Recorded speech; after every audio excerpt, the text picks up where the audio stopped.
and that is the mood music coming from them. What's going to be interesting is that typically, Roger, at these meetings, usually there is a kind of a sort of unified message or something that comes out.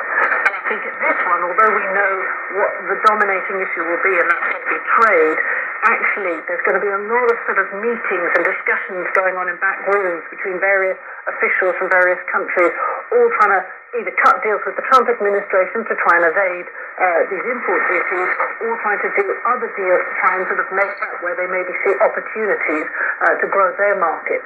So that, in some ways, may be some of the real action that we see this week. And also, Michelle, I've certainly heard it spoken about, as I was saying in my introduction, it's always an existential moment for them, because the structure, the post-war architecture of finance really seems to be threatened by all this, and that would include, I guess, the Bretton Woods institutions.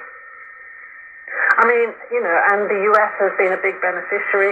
It is a major shareholder in these institutions, and so as a result, its voice carries a huge amount of weight, and certainly when it partners up with allies like the EU, it kind of dominates. But what we've seen with the Trump administration is that they've ordered a review of the US's membership of these two institutions, essentially considering whether or not to pull out of them.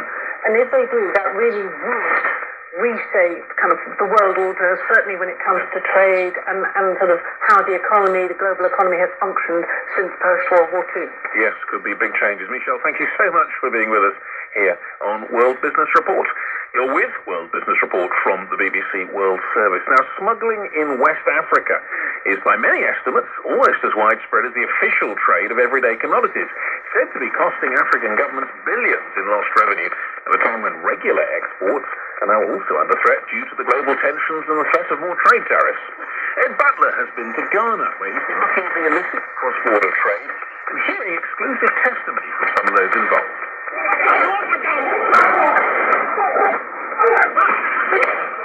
A gunfight at a border checkpoint in northern Ghana.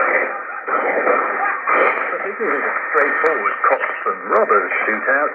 This exchange has developed bewilderingly between different factions of Ghana's own security forces.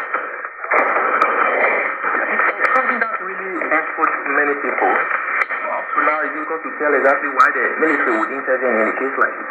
That's local investigative reporter Edward Adeti.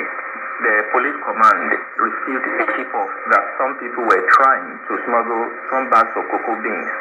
So after the police stopped the vehicle, the military asked that the police hand over the truck. Then at that point, gunfire erupted. The police and then the military started firing at each other.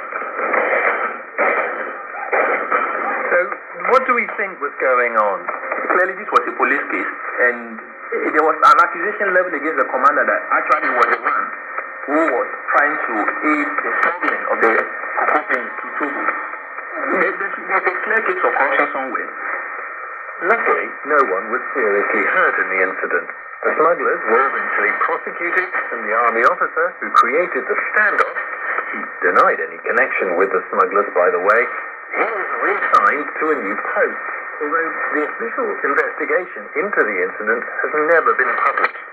While gunfights between different wings of the security forces are thankfully rare, smuggling in this part of West Africa is not. Smuggling is massive. All the three frontiers that Ghana has, Burkina Faso, Ivory Coast, and Togo, are high in sorrow. That's the Ghanaian political and economic commentator, Simon.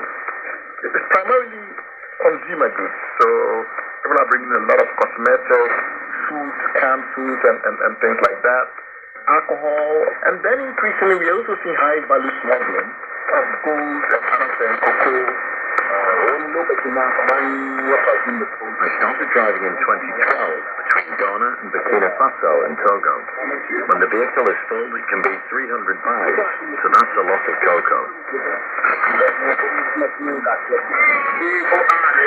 Everyone has to be afraid, because if they catch you doing this, you will be arrested.